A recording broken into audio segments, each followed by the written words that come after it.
All right. Manny Zapata's highlighting the Afro and Afro-Latinidad.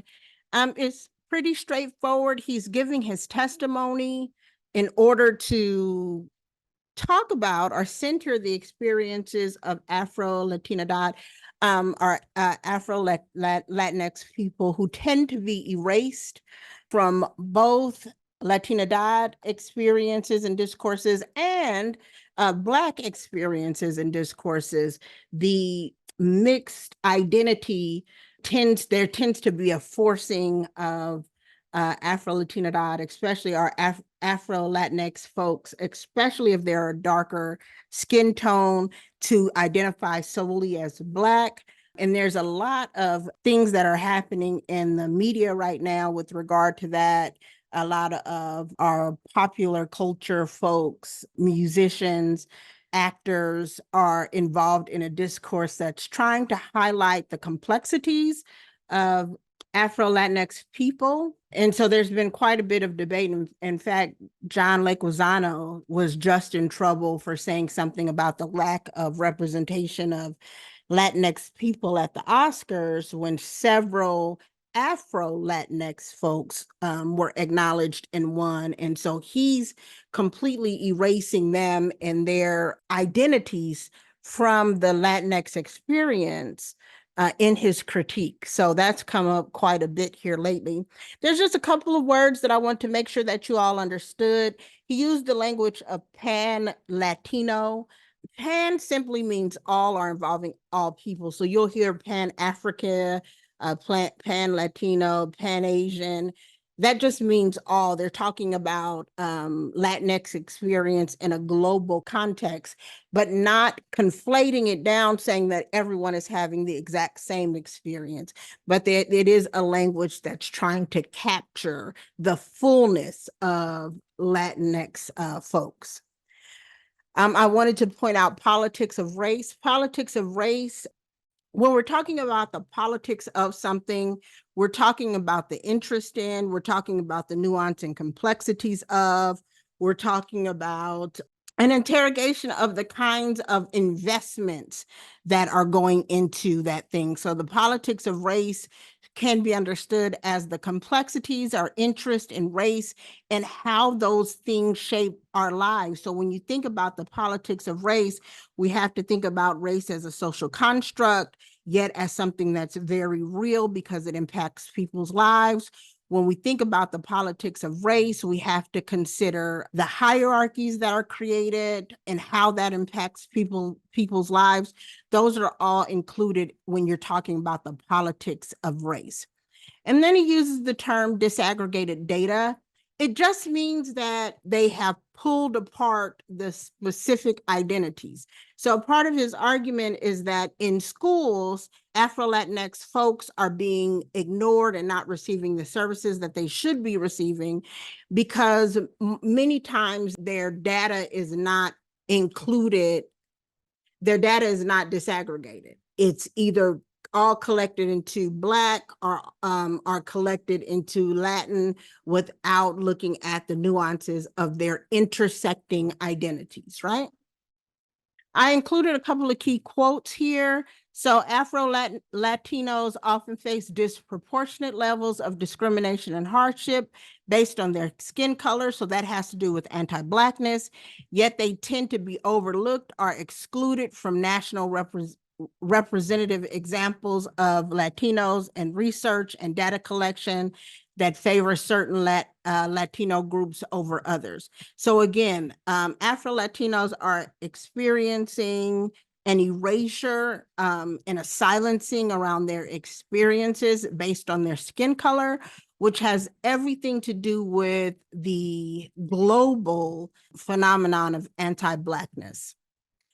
Afro-Latino students rarely, if ever, see themselves represented in curricula or in broader popular culture, but they often encounter colorism or racism at school and are at higher risk of overly punitive school disciplinary measures. Again, oftentimes people don't understand that a darker skinned person, remember race, the power of an illusion, that a darker skinned person who is assumed phenotypically to just be Black or African American, often have other ethnic and cultural roots. But because Blackness is socially constructed as a very narrow category and not nuanced at all, and that there is a disproportionate impact on darker skinned people when it comes to things like criminality and discipline, Afro-Latinos are at a higher risk of being discriminated against. And then the rest of these, I believe, are pretty straightforward. I did want to go over a couple of statistics that I came across. UCLA has a centering Black Latinidad study that they did. So what is Latinx? For many Afro-Latinx, the simultaneity of phenotype, culture, parents' birth, and language create a unique experience relegated to the margins of Latinidad and Blackness. The term Afro-Latinx most often refers to people of visible or self-proclaimed African descent from Latin America or the Caribbean, whether they currently live in the Caribbean, the Americas, or elsewhere. Afro-Latinx are the group that typically falls between the cracks. So this is what Zapata is trying to say. This category of people tend to fall between the cracks of prevailing classifications, and yet at the same time stand to serve as the most significant bridge across a growing and increasingly ominous social divide. The population, there's a couple of statistics that help to explain that. In 2019, there were 2.2 Afro-Latinxes in the United States, a 121 increase from between 2000 and 2019. Afro-Latinx grow at almost twice the rate of non-Black Latinos of the same period. So there's a increased growth in the population of Afro-Latinx folks in the United States. And so that's what they mean, that they can potentially be a bridge. Afro-Latinx are younger than non-Black Latinos on average. The median age of Afro-Latinx is 21, which is 8 years younger than the median age of non-Afro-Latinx, non-Black Latinx folks. The Afro-Latinx community generally lives along the Atlantic coast in the majority East Coast cities, including Boston, Virginia Beach, Pittsburgh, New York. Those are the locations where the largest population of Afro-Latinx folks are. They have higher education levels than many non-Black Latinos on average. 26% of Afro-Latinas complete college degrees compared to 18% of non-Black Latinas. Similarly, 20% of Afro-Latinos complete a bachelor's degree or more compared to 15% of non-Black Latino men. Afro-Latinx have higher poverty rates compared to non-Black Latinos. And so again, this is where anti-Blackness comes into play. Afro-Latinx had a poverty rate of about 23% in 2019 compared to 20% of the overall US population.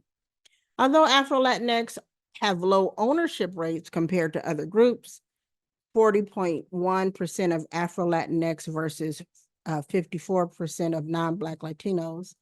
Those who own homes have higher home values than non-Black Latinos and the US overall. So these are just some statistics. They are a growing population. They are and tend to be an educated population. Their growth potential, their education potential, their economic standing has the potential to also bridge those social divides that, if recognized as a unique group, can bridge community. Okay, I'm going to end this one here.